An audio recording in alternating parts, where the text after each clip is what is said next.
Bonjour, j'espère que vous allez bien. En fait, je veux qu'on m'explique quelque chose. Donc, je veux avoir vos avis en commentaire. Donnez-moi un avis objectif et un avis rationnel. D'accord?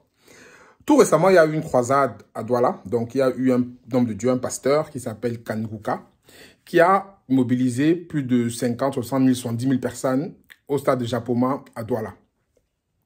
Suite à ces événements, qu'est-ce qu'on n'a pas lu sur les réseaux?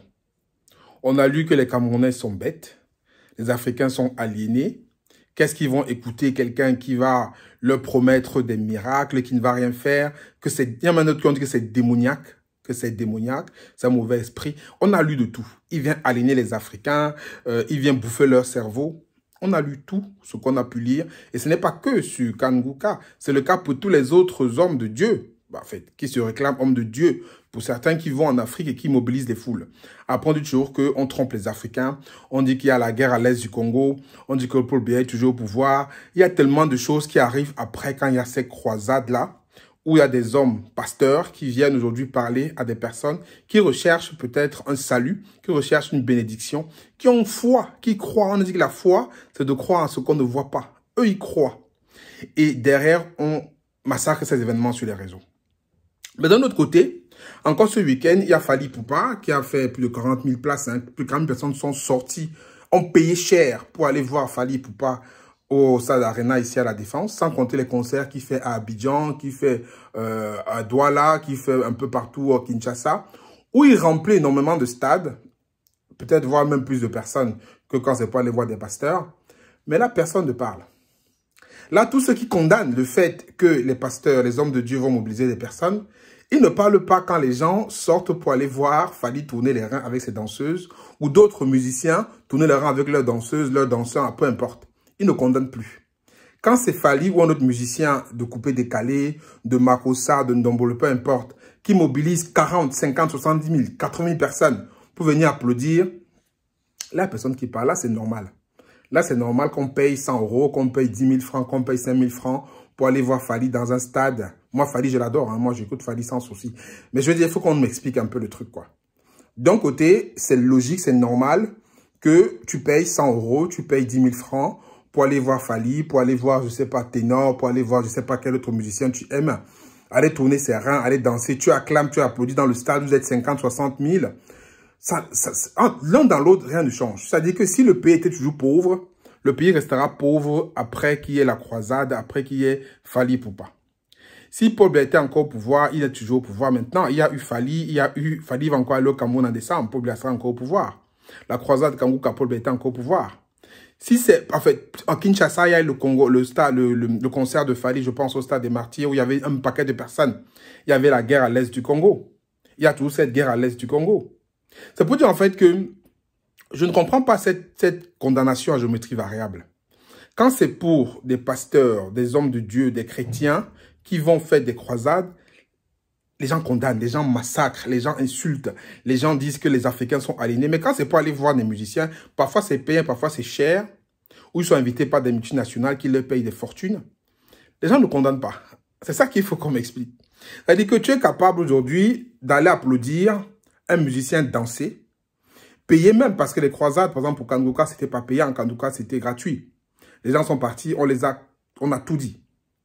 Mais quand c'est les musiciens, ce n'est pas un problème. C'est plutôt bien, ce n'est plus démoniaque. Donc, d'un côté, des hommes qui vont aller prêcher une parole, après moi, je ne juge pas les gens, mais qui vont aller prêcher une parole de bénédiction, une parole de bienveillance, une parole d'amour, une parole de partage. Eux, quand ils vont le faire et que les gens viennent écouter, c'est démoniaque. Mais d'un côté, ceux qui vont aller chanter, danser, tourner les reins, montrer des gens qui dansent partout, pour eux, on ne dit rien. Moi, je ne comprends pas. Du moins, si vous comprenez, mettez-moi ça en commentaire. Mais c'est pour dire quoi? C'est pour dire que il faut arrêter ça de condamner les gens. La vie de personne est évidente et chacun trouve le salut, il peut trouver son salut. Aujourd'hui, l'Afrique a une situation que, l'Afrique au sud du Sahara, je parle, hein, l'Afrique francophone, a une situation, bien sûr, que personne ne peut accepter facilement. Parce que je pense qu'on peut faire beaucoup, beaucoup mieux. Cependant, ne pensons pas que ça va se faire d'un claquement de doigts. Et chacun sait où trouver son salut. Si toi, c'est d'aller écouter Kanguka qui te plaît, ça te donne beaucoup de baume au cœur, et que tu as la foi à ce qu'il dit, et que tu penses que ta vie va changer, va écouter Kanguka. Va écouter Kangouka. Mais derrière, le seul truc qu'il y a derrière qui fait en sorte que les personnes ne bougent pas, c'est l'action.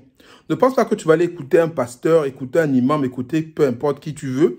Et derrière, tu ne mets pas ça en pratique et en action. Vous pensez sincèrement que si, en Afrique, les personnes appliquaient ce qui se dit dans les livres religieux à la lettre, vous pensez qu'on serait là où on est aujourd'hui? Moi, je ne pense pas. Je pense que les gens écoutent, mais n'appliquent pas. Les gens écoutent, mais ne pratiquent pas. Les gens écoutent pour se donner bonne conscience. Mais au fond d'eux, personne ne fait rien. Voilà. Donc, c'est pour ça le problème. Donc, si quelqu'un pense que c'est ces paroles-là qui vont le réconforter, pourquoi ça dérange les gens? Tout comme ceux qui pensent que ça allait voir Fally Ipupa qui leur fait du bien, pourquoi ça dérange les gens? Il y a d'autres qui vont penser que c'est aller mettre de l'huile sur leur crâne ou d'aller vénérer leurs ancêtres. Pourquoi ça dérange? Chacun trouve le bonheur où il veut trouver. La nature humaine est très compliquée. Il n'y a pas à condamner des croisades, il n'y a pas à condamner des conseils, il n'y a pas à condamner ceux qui croient au crâne, il n'y a pas à condamner ceux qui pensent que les Kamites, c'est les meilleurs du monde. Moi, je pense qu'il faut de tout pour faire un monde. Il faut un monde de tolérance, mais qu'on arrête ces condamnations à géométrie variable, qu'on arrête de condamner toujours la même chose. Moi, c'est un peu ça qui me sidère, en fait. Vous allez voir, voilà, Fally Ipupa, il a rempli un stade ici à La Défense, à Nanterre. Et tous les Africains étaient présents, sans distinction de nationalité. Il y avait des Camerounais, des Ivoiriens, il y avait plein de monde, 40-50 000 personnes. Personne n'a parlé. Mais si c'était un pasteur qui avait fait ça, je pense qu'il y aurait eu des débats sur les réseaux sociaux, que les Africains sont alignés, comment ils peuvent quitter chez eux le soir pour aller écouter un pasteur qui va raconter n'importe quoi. Mais ils sont quittés, aller voir Fally parce que ça leur a apporté. Chacun, ceux qui sont partis là-bas ont trouvé peut-être des choses qui leur ont fait du bien. Comme ceux qui partent écouter des pasteurs, quelque chose qui leur fait du bien aussi. Donc, moi, je pense qu'il faut qu'on arrête ça. Que les gens arrêtent de condamner toujours les mêmes choses. Moi, je pense que si vraiment les gens appliquaient et écoutaient ce qui se dit dans les livres religieux, je dis les livres religieux, je parle des religions qui sont dominantes en Afrique surtout, je pense que l'Afrique serait dans un endroit différent aujourd'hui. Ce n'est pas le fait d'aller aux croisades, ce n'est pas le fait d'être les hommes de Dieu qui font que l'Afrique soit pauvre. Ce n'est pas ça. C'est parce que certainement les gens ont une mentalité qui est bloquée et n'évoluent certainement pas par rapport à là où ils sont. Parce que les gens ne mettent pas en pratique ce qu'ils écoutent. Donc, qu'on arrête de condamner. On dit ne tuez pas le messager, écoutez le message. C'est le message qui est important. Est-ce que le message qu'il dit n'est pas important? Est-ce que le message de partage, de fraternité n'est pas important? Arrêtons de condamner les choses qui ne sont pas condamnables. Il faut arrêter ça. Donc moi, c'était un peu un coup de gueule parce que je ne comprends pas exactement pourquoi les gens condamnent la géométrie variable. Quand c'est Fally Ipupa, c'est très bien. Mais quand c'est un homme de Dieu qui fait une croisade, c'est démoniaque, il va bouffer le cerveau des gens. Entre les deux là, qui bouffe plus le cerveau de qui? Soyons sérieux. Entre écouter un mec tourner les reins, danser, machin, et un mec qui prêche la bonne parole, qui bouffe le cerveau de qui? Les deux gagnent de l'argent. Les croisades, là, les gens ne payent même pas parfois. Mais vous savez combien Fally touche pour ses concerts? Mais si c'est un pasteur qui touche ça, on va dire qu'il vole l'argent des gens. Moi, je pense qu'il faut quand même qu'on soit un peu raisonnable. Il faut qu'on soit un peu plus éveillé. Et le seul moyen, en fait, que ce soit dans l'un ou dans l'autre, le seul moyen qui va faire qu'on change, c'est qu'on va recycler nos cerveaux. Laissez chacun croire en ce qu'il veut croire. Laissez chacun aller trouver son salut où il veut le trouver. Laissez chacun aller se défouler où il veut se défouler. Il y en a pour qui Kangouka les a défoulés, comme les autres, Fally les a défoulés. Arrêtons de condamner à géométrie variable. Arrêtons de juger et de condamner. Chacun est libre. On doit être tolérant. Et on doit arrêter de condamner à tout va. Voilà ce que je partage avec vous aujourd'hui. Mettez-moi ce que vous pensez en commentaire. Surtout, n'oubliez pas aussi ce samedi, non, c'est plutôt dimanche, hein, il y a une grande masterclass à 16 h où j'apprendrai à ceux qui ont une compétence, une expertise ou un savoir, comment est-ce qu'ils peuvent le monétiser grâce à l'intelligence artificielle. Le lien pour s'inscrire est en dessous de la vidéo. Ceux qui s'inscrivent vont se retrouver dimanche. Et pour les autres, laissez-moi votre avis par rapport à cette condamnation à géométrie variable où on condamne d'un côté des pasteurs, hommes de Dieu qui font des croisades comme des concerts aussi pour donner la bénédiction aux personnes. Et de l'autre côté, des stars, des musiciens qui dansent, qui tournent les reins partout où personne ne dit rien. J'entends en commentaire. C'était Franck Kenyé. Prenez soin de vous. Ciao, ciao.